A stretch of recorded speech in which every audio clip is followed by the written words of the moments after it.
There's about 40 more seconds, but I'm just going to get started and say hello.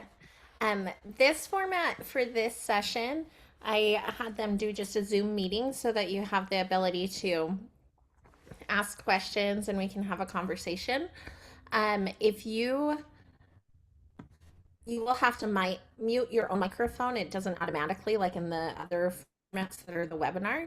So if you are not conversing, will you please mute your microphone? I think I can go in and do that too for some of you who.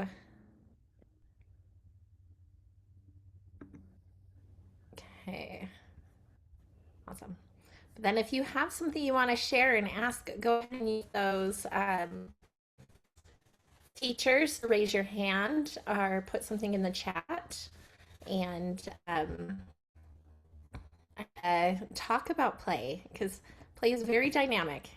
So it's not just one person's version of play that makes up play. So I'd love to hear from you all. Speaking of, I think I have to stop share and share again.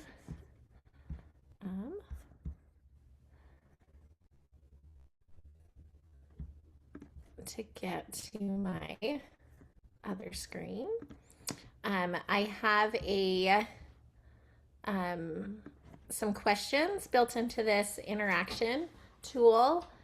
If you could go to wooclap.com and put in the code LNMIGM. I'll drop it in the chat. Then you can share your wooclap. Oh, it went. wooclap.com. What is wooclap.com? I don't know what that is. I will put it up here again. He's making all those noises. I am not. Okay. That is not me. Somebody did some. There we go. Okay. So it's in the chat. If you want to join in, you can go to wooclap.com, put in the code LMMIGM, and we can have some responses.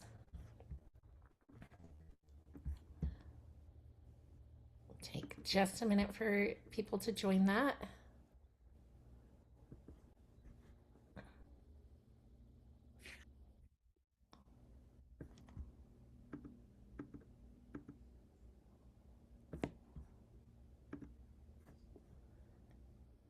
Okay, I'm gonna move forward. I would love to hear who we have here. Like, what is your professional identity? You might have more identities, and if it allows you to answer more than once, go ahead. It looks like we have special educators, related service provider, preschool administrator. Thank you for responding. Some preschool teachers. Awesome, thank you.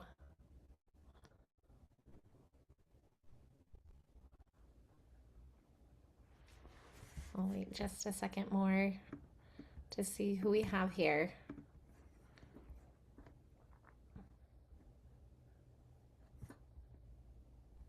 Awesome. So we have a good mix, mostly in the preschool world, it looks like, which makes sense for the preschool conference. So let's see if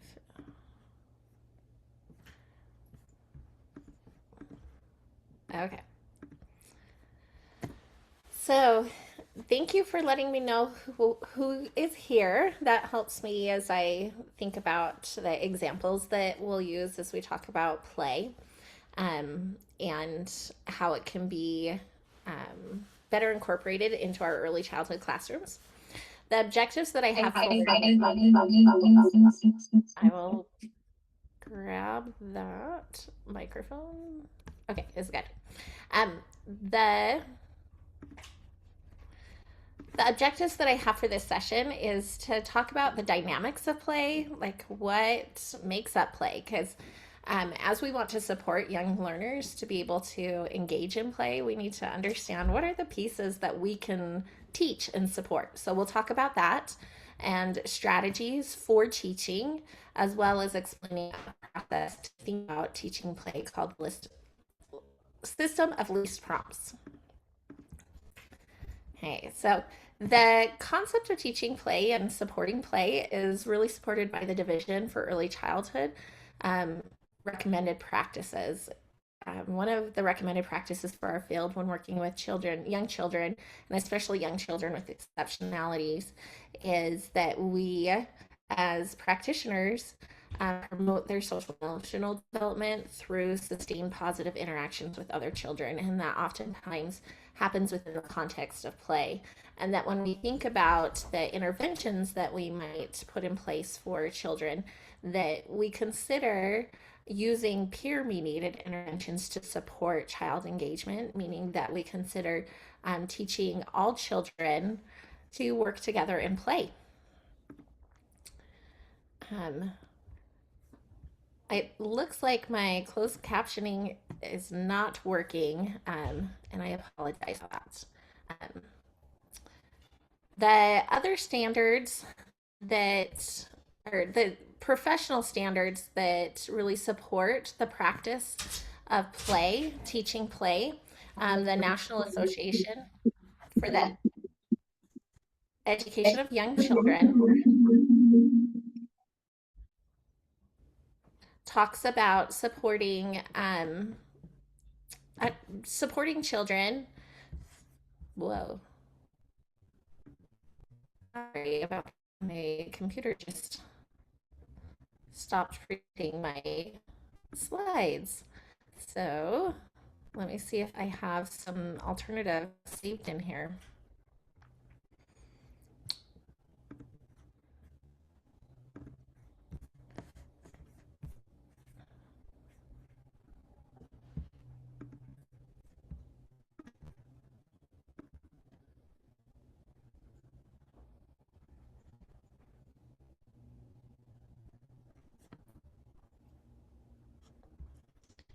Okay.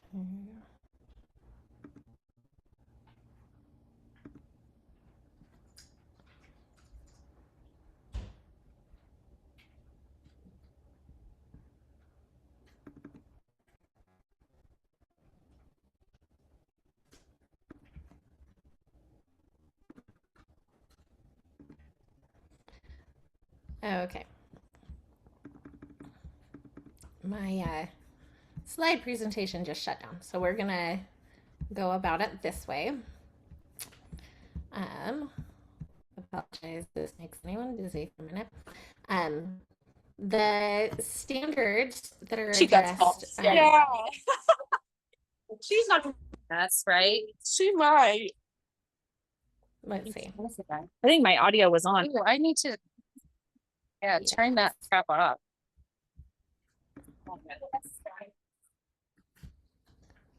Mute. Okay.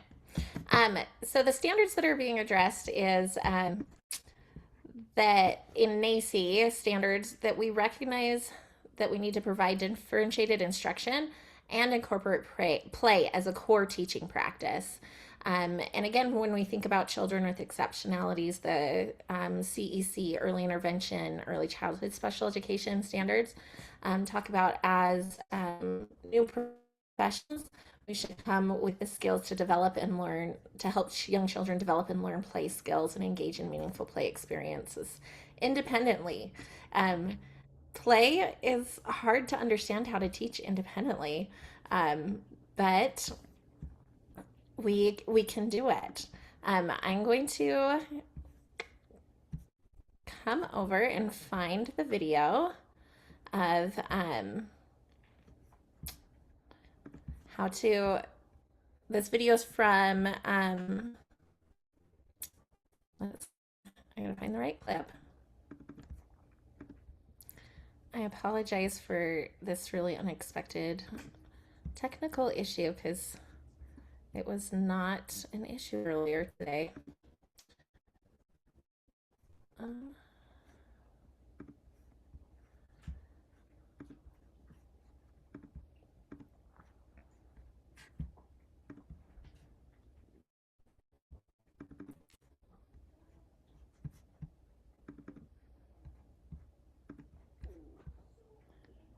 okay. I want you to watch this and to think about what the ultimate goal of play is. So this video talks about some things that children can achieve through play, and I want you to think about what is the ultimate goal of why you would want to address play in your classrooms and with your children.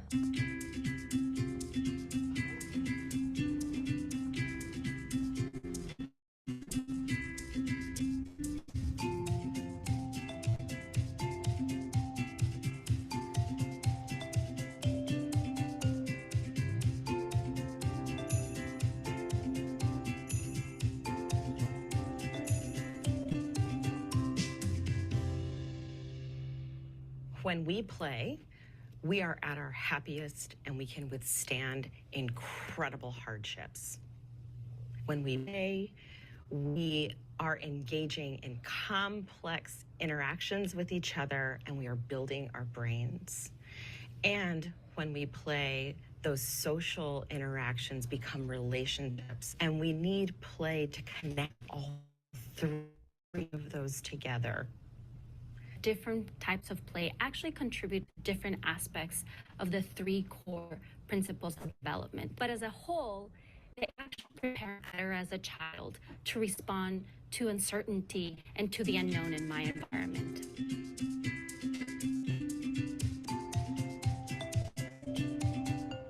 Play supports responsive relations between caregivers and children by inviting an interaction that is already natural for both the parent or the caregiver and the child. The child naturally wants to engage with the parent around an object or around an expression or around a story. And likewise, parents or caregivers want to respond to that invitation from the child. At Nebraska Children's Society, one of the things that we do a lot of is play. And so what we want to do within those programs is put the opportunity for family members to play with their children, to see the relationship. Families are struggling with scarcity and they're very busy. And so for them to just take a minute to see how it's in their child when they're playing with an object and coming up to them and sitting down just 5 minutes and interacting with them and asking open-ended questions about what they're doing. If you can cue them into that and also for them in the home environment, they're more likely to do it themselves once we leave. Intervention when bus.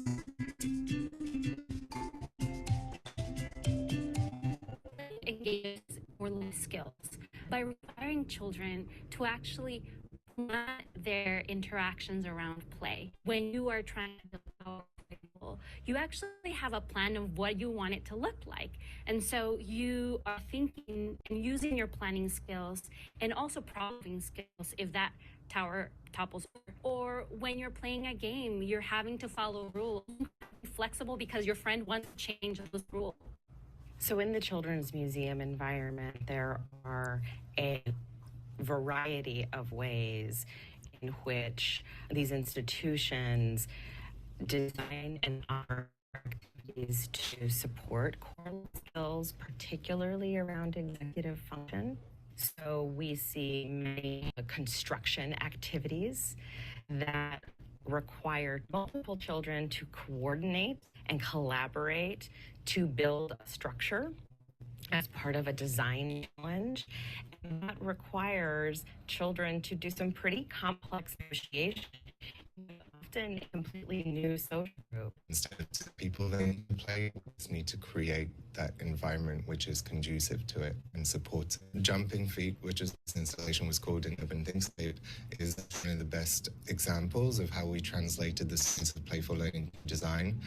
So what we used were patterns that were used as exercises to support self-control children. The way we transfer that, and it's a very direct translation to design, is a hopscotch which creates a certain pattern of left foot, right foot, left foot, and then you break That's the way for the environment to help us.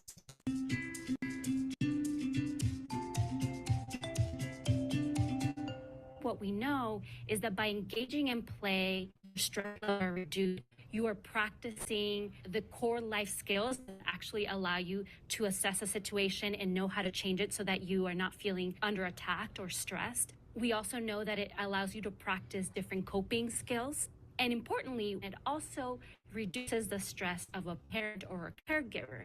Play won't fix everything, but we definitely play as, again, a therapeutic intervention to support not survival but thriving through incredibly stressful experiences and environments. We know about the research that tells us that play makes us feel better. It is a strategy for resilience.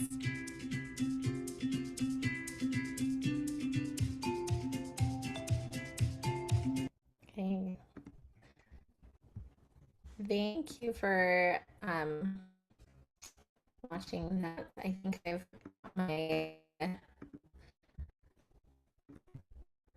screen back to where I needed to be in a second. I love that look they get you when they're like, yeah, that's common knowledge. Why would you repeat yourself? Whoops, sorry, okay, I'll move on. So when we're thinking about instruction for students. Okay.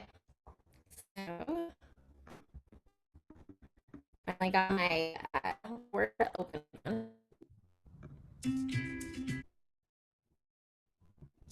Okay. So I talked about the importance of play was strengthening core skills and reducing sources of stress. Oftentimes, especially when children with children who are struggling, we think about goal objectives that we might have for them, and if we can consider skills that we can learn through play, we can use that as a vehicle to support them in learning, developing skills, problem solving, planning, and self-regulation and sustained interaction. And those skills can be really powerful in supporting them as they get into preschool or kindergarten and beyond. So I wanted to see what kind of comes to mind when you think about the goal of skills that children can learn during play, the planning, self-control, problem solving, flexibility, and how they help what they can learn during play. So what word comes to mind for you when you think about that?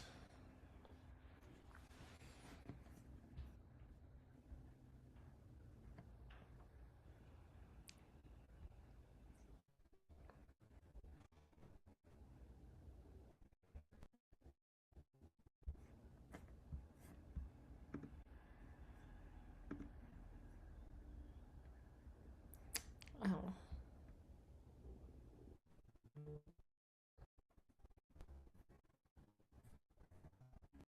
Okay.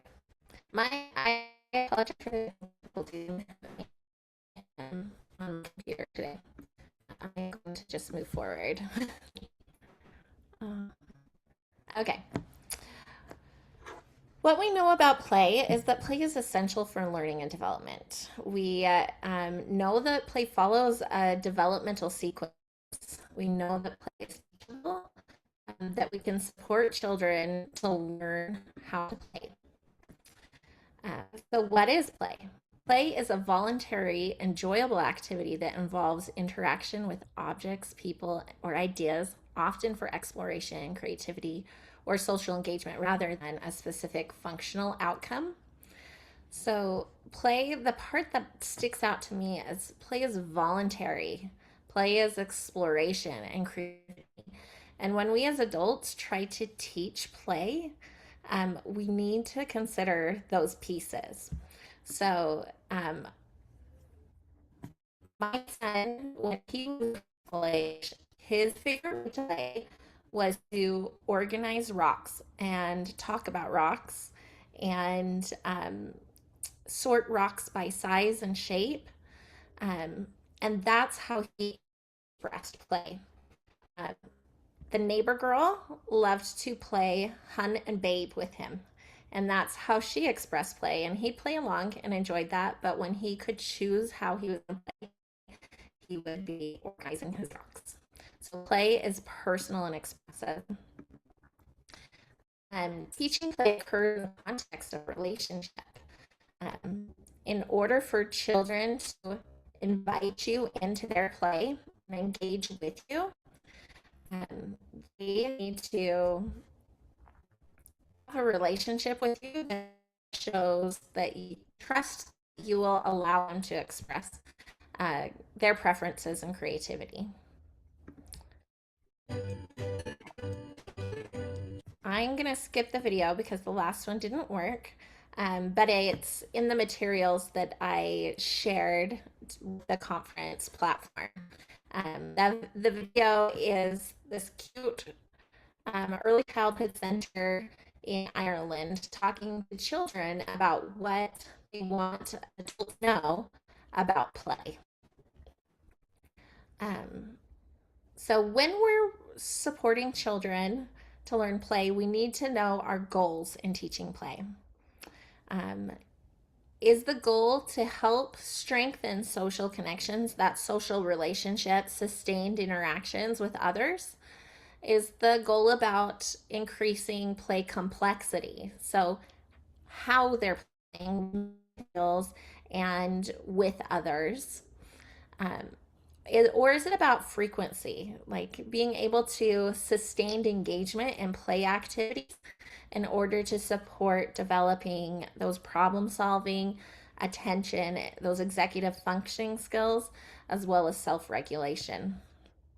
So that's the first step, is to understand what your target is. So I wanted to talk about each of those three. Object play development happens in a developmental sequence.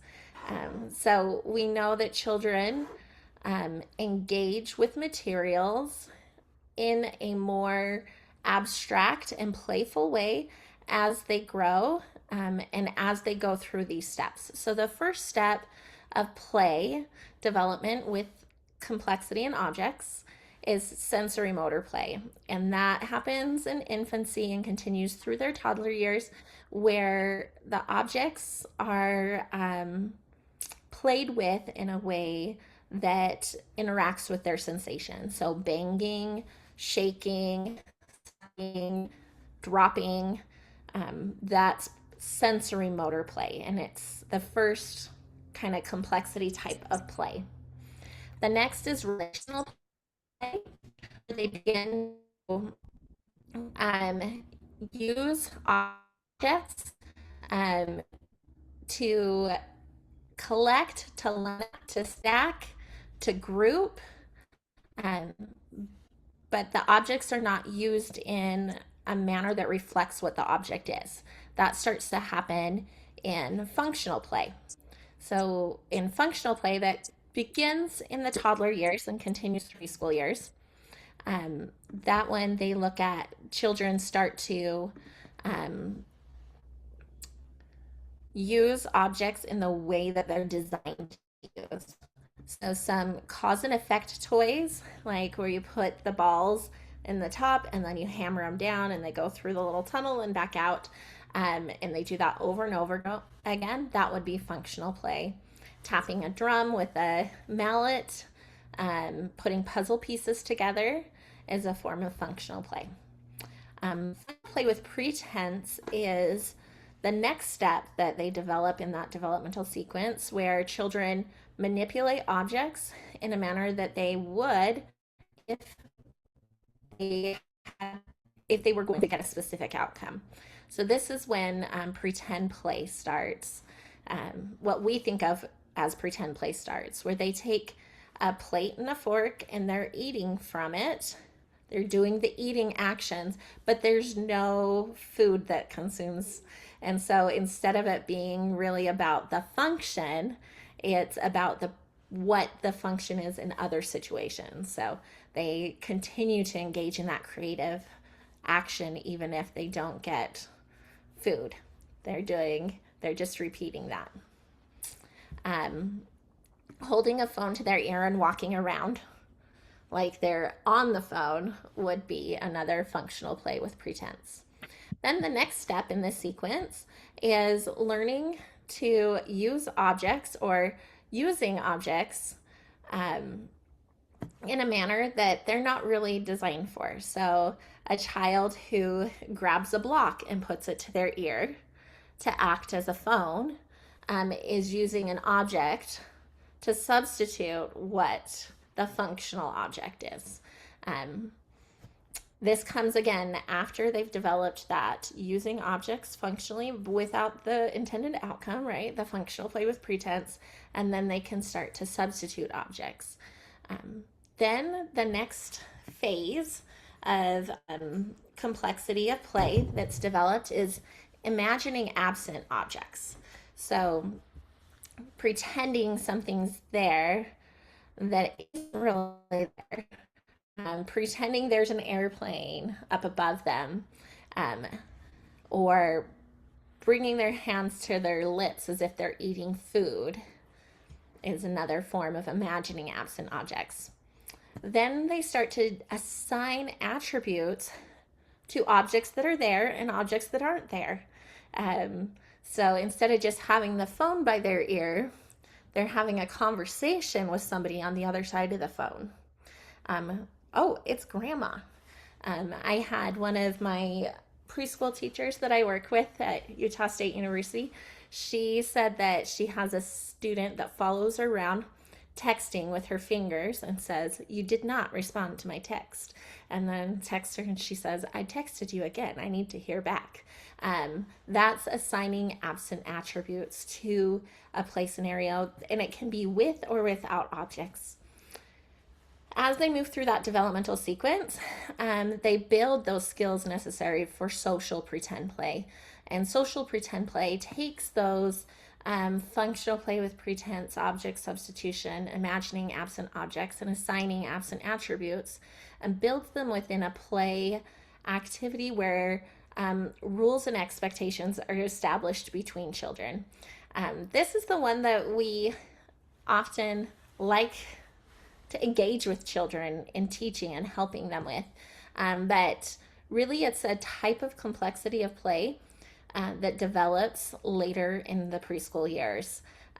So when we have little ones that are coming in, and especially those who might have an exceptionality and don't have those prerequisite skills for play, we need to remember to build how they are playing with objects and without objects within the play situation so that they can have that level of complexity needed for social pretend play. This flyer is in the materials that I shared with the conference too. So if we want children to engage in more complex play, we need to teach more complex play. When we teach new or different behaviors, children engage in new or different behaviors. So one strategy to do this, to build on the play that children are already engaging in, is called the system of least prompts. So the first step is to identify the type of play the child is currently engaging in. What is the level of complexity of their play? Consider how you might expand on that play through different play actions that you might model or vocalizations that you might pair with the actions.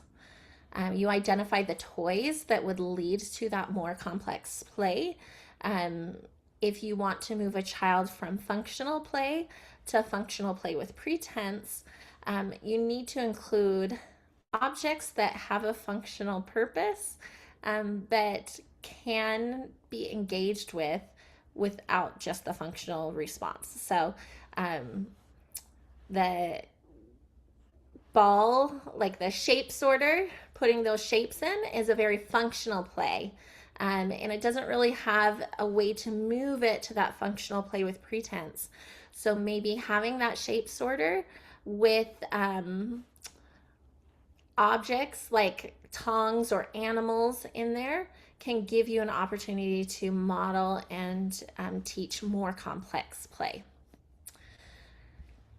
Then you want to think about what are the prompting procedure that is going to work for this individual child, and it'll be based on their history of learning, their sensory needs. So if they are very resistant to touch, hand over hand or hand under hand may not be the appropriate prompting sequence.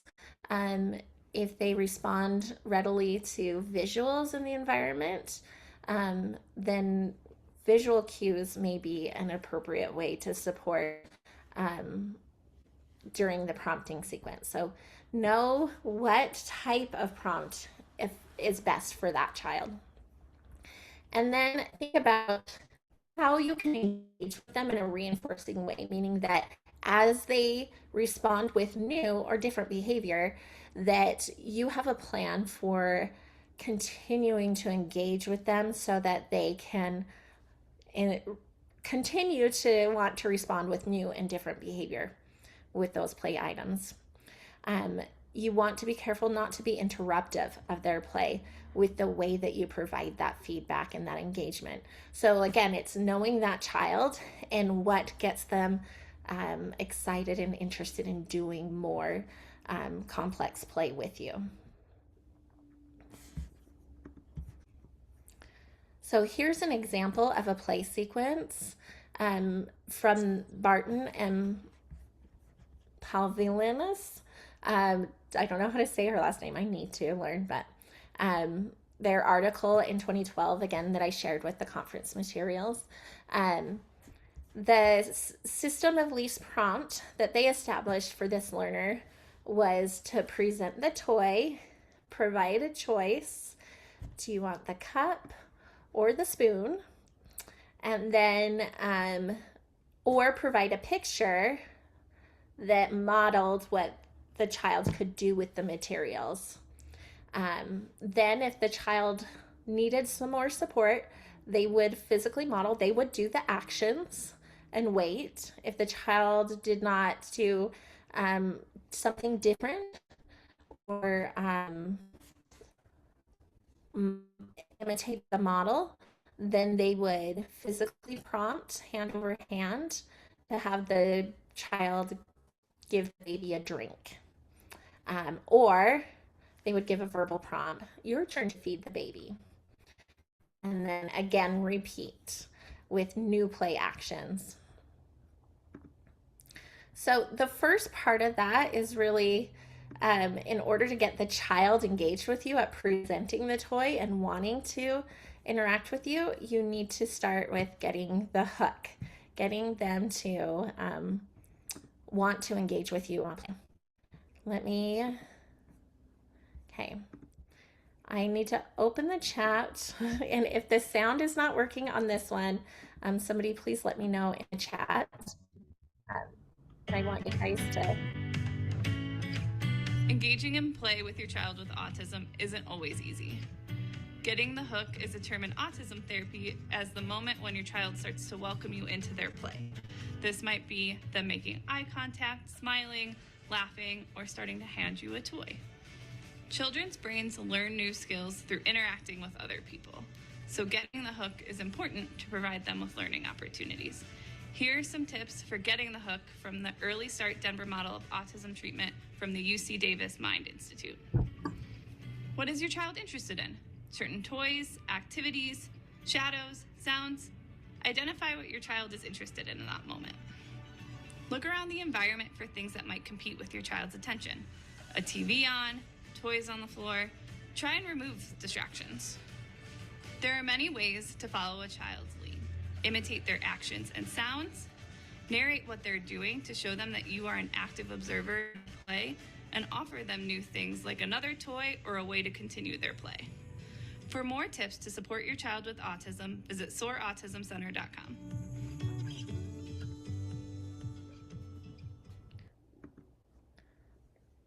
Again, because play is so individual and it's based on voluntary exploration and experimentation, it's really important that we see what the child is interested in and start with that to build the play complexity from there.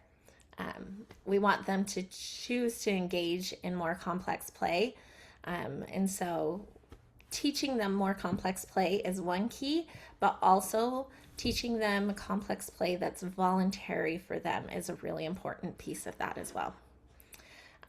So during playtime, after you've kind of established, I know what toys, I know what prompting sequence, and I know how to continue to engage in them so it's reinforcing to play and try new things. You start by presenting the toys. Contingently imitate the child, meaning that you watch what they're doing and then you do it as well. And then you'll know if you got the hook by if they continue to do the action, establish some joint attention by looking towards you or looking at the object you're also using, or commenting on what you're doing as well, or reaching out and touching what you're doing. Those are ways that you know that that contingent imitation has been effective. Then you want to, once you know you've kind of got that joint attention with them, you want to initiate the prompt sequence. So according to the prompting process that you have established for that child, similar to what was in the previous slides, you provide an opportunity for them to do something new or different with the materials as you reinforce new and different behaviors. You want to reinforce with more play, more engagement. And it's also really important to monitor, is this being effective? So you may document each time the child does something new or different with the materials than what they've done before. Are they engaging in a variety of play? You might document those instances when they're using that more complex play that you want to see them develop. Okay, so that's thinking about play complexity. The next thing to think about on my little wheel was the social engagement in play. And this is the one that like a child development class in high school or college that you probably learned about, is that social construct of play, where it follows a developmental sequence just like the complexity of play does. So solitary play is children engaging in creative and exploratory interaction with toys on their own. So most the time when children are in that sensory motor complexity of play, they're also in that solitary play phase as well. The next phase is the onlooker play. It begins in later infancy, and as they're toddlers, they began to watch others. They'll play in that solitary way and then look up and watch others. The next phase after the onlooker is the parallel play, where they'll begin to play next to or near other children. They might even be playing with the same toys and playing with them in a way that interacts with each other, but they're not interacting. So for an example would be children that are building a tower, and one child comes over and puts blocks on the tower, but it's not in a coordinated way with their peers. They're just see that there's a tower happening and they're putting blocks on it. But that might move into more of the associative play, when there's beginning turn taking happening within that interaction. Most preschoolers, again, like I said with pretend or imaginative play, most preschoolers are in that associative play, where they're using objects, both present and imagined, to interact and to play in similar ways with their peers and play in the same location as their peers. But it turns into cooperative play once they're at the phase where they can establish roles, rules, and do those more complex things that they talked about in the initial video that you guys couldn't hear very well, where they have to do that complex planning. Planning in play happens a lot more in that cooperative play phase. So if we want to support children in developing more social engagement in play, we need to know their complexity of play and support that, but then we also need to target that social engagement in play. So one strategy, again, for like an article that I shared with you, if you want a deeper dive into how this procedure was set up, but using progressive time delay to teach peer imitation. So teaching children to imitate each other, to imitate the actions of their peers instead of just using objects in imitation of an adult, can help to increase that social engagement in play. And especially moving them from that onlooker to parallel. And as they imitate and initiate and respond with their peers, and it moves them into that associative play and that social engagement of play. So progressive time delay, you identify what is the behavior that you want them to imitate. What are the actions that their peers are doing that you want them to imitate? And what is an appropriate prompt to help them do that action? So examples of cues might be like an action a peer is doing, a vocalization, or a material that they're using or that they get. So maybe at the block area, there's cars, and one peer is building towers with the blocks. And cue might be that the child sees the peer building towers and you prompt them to pick up a block as well, to start building towers like their peer. Or it could be the child has a car and they've built some garages and they're going vroom, vroom, vroom. You might prompt the child to imitate that vroom, vroom, vroom with that their peer made, the sound the peer made. So using progressive time delay, you have your cue that you're watching for, and you know what prompting strategy is going to be effective for your learner. You start out by providing the prompt right after that cue happens. So there's 0 seconds between the cue and when you provide the prompt. Once they're doing that consistently, then you pause and wait and allow at least 3 seconds for them to try to respond, to see if they'll respond to that cue. Once they can respond consistently with the prompt that's delayed by at least 3 seconds, then you delay the prompt by 6 seconds. And once they're responding consistently, then you delay some more. This leads to more independence in imitating their peers and really teaching them to imitate their peers. They play in a way that is more similar to how a child plays than what an adult does. I know my children told me to stop lining up their Barbies when I play with my little girls when they were in preschool. Stop organizing everything, Mom, because that's how I play.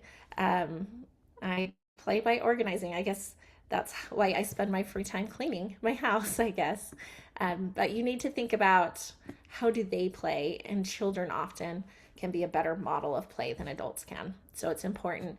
And it promotes that social engagement if we use the peers as the model for play.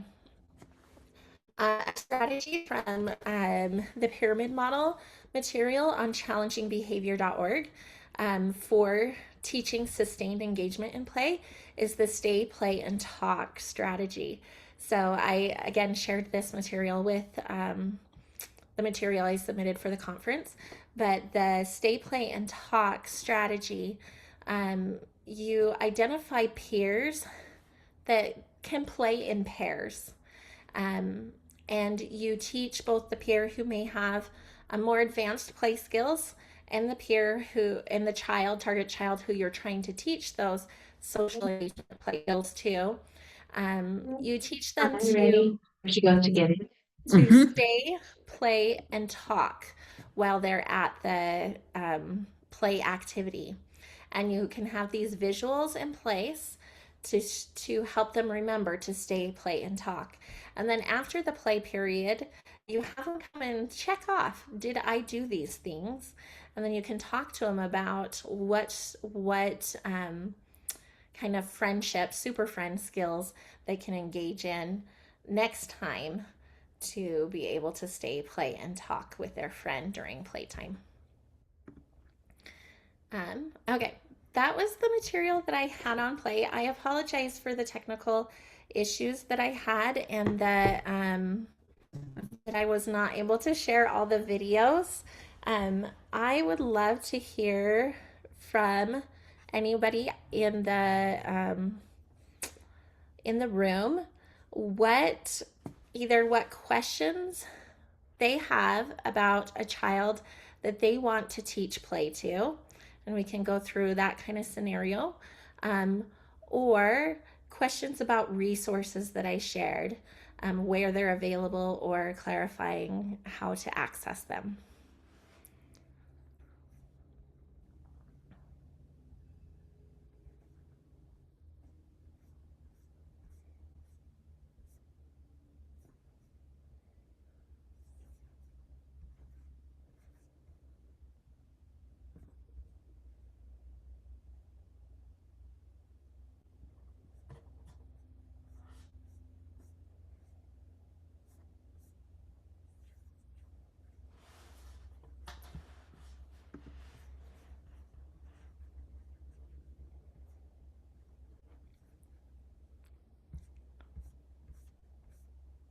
Okay, There's someone in the chat box trying to. Okay, I see it appeared now. So, helping student get past the frustrations of peers not playing the right way or their way. That is a good question. A good thing to address.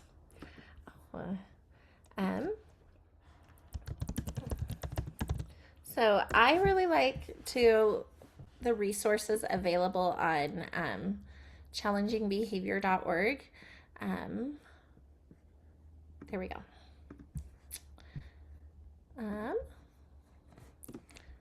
Actually, I was trying to use the website earlier today, and that again was not working well. So, but on challengingbehavior.org, they have materials around conflict resolution with peers as well, which could be used for that.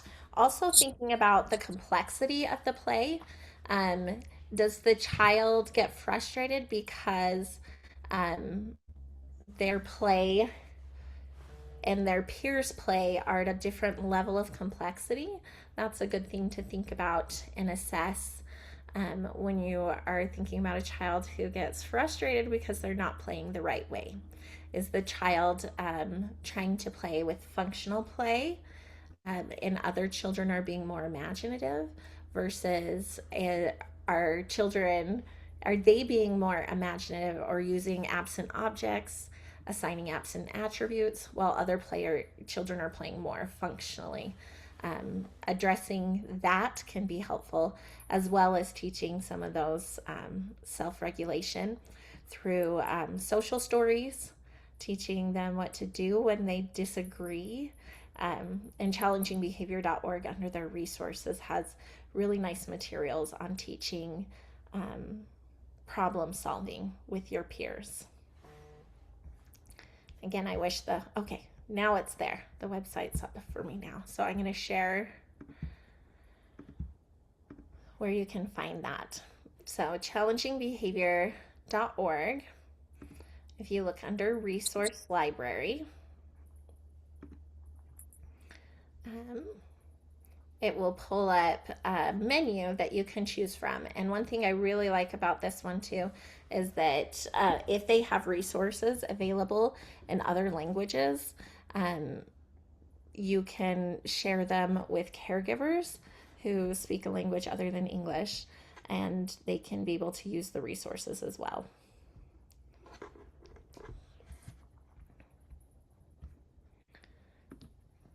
So on the page, it gives you the options to search with a keyword, search by resource type, by audience, and by the, oh, see, it's taking a minute.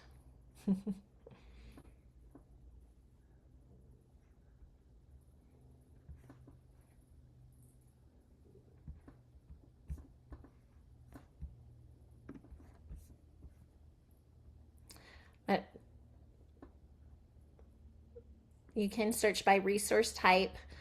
So the type might be like trainings or materials for children, as well as like the keywords. So for this one, I would search for materials and problem solving. And then it'll give you a list of ones that are available in English, Spanish, Chinese, German, and a couple other languages as well.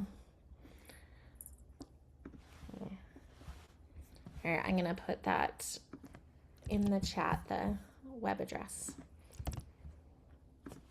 Does anyone else have any questions, or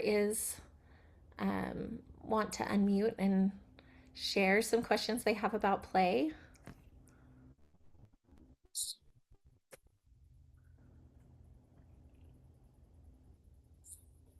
Okay.